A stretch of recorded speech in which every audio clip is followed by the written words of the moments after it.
Welcome to farming girls motivational speech. మొండితనం అంటే నీ జీవితం మొండితనం. మొండితనం అంటే ఏంటి?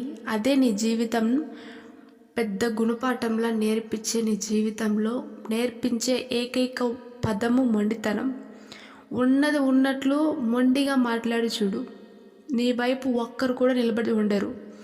అదే కానీ లేనిది ఉన్నట్టు కల్పించి 4 మాటలు మాట్లాడి చూడు, గుంపుల్లా చేరిపోతారు, గొర్రెల మందలాగా. అదే ఇవాటి సమాజం, నేటి సమాజం. మిత్రమా, ఎగ్జాంపుల్, పొలం ఉంది. పొలం చూస్తున్నారుగా, మంచి మొక్కలు ఉన్నాయి. దానికి సమయానికి పెట్టుబడి పెట్టకపోయింది అనుకోండి, అరకలు దున్నకపోతే మొత్తం గడ్డిపడేస్తుంది.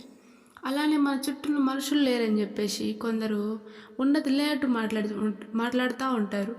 అప్పుడు వాళ్ళ చుట్టూ గొర్రెలు గంపలే చేరుతారు. యథార్థవాది లోక విరోధి.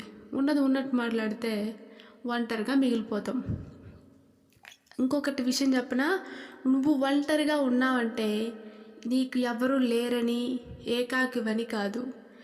ఏదైనా చెయ్యొచ్చు అనుకునే వాళ్ళకి తెలియాలి, దేన్నైనా ఎదిరించగల శక్తి నీలో ఉంది. కాబట్టి నువ్వనే వ్యక్తివి ఒంటరిగా పోరాడి చూడు. నీ జీవితం, నీ ఎండింగ్ వరకు నువ్వు పెద్ద స్థాయిలో ఉంటావు. నలుగురిలో చేరితే నలుగురిలో ఎవరో ఒకరు నిన్ను ముంచేస్తూనే ఉంటారు. కాబట్టి ఇది నీ జీవితం, నీకు నచ్చినట్టు బతుకు. అప్పుడే హ్యాపీగా ఉంటుంది జీవితం. అసలు కాన్సెప్ట్ ఏంటి ఇందులో? ఒకటి, మొండితనం వల్ల ఉన్నది ఉన్నట్టు మాట్లాడితే ఏమవుతుంది, నలుగురిలో కలిపి చెప్పడం వల్ల ఏమవుతుంది అనేది కాన్సెప్ట్. టాపిక్ అనేది ఇవాళ క్లియర్గా మీకు అర్థమైంది అనుకుంటున్నాను. నెక్స్ట్ వీడియోలో మళ్ళీ కలుద్దాం. Thank you for farming girl video.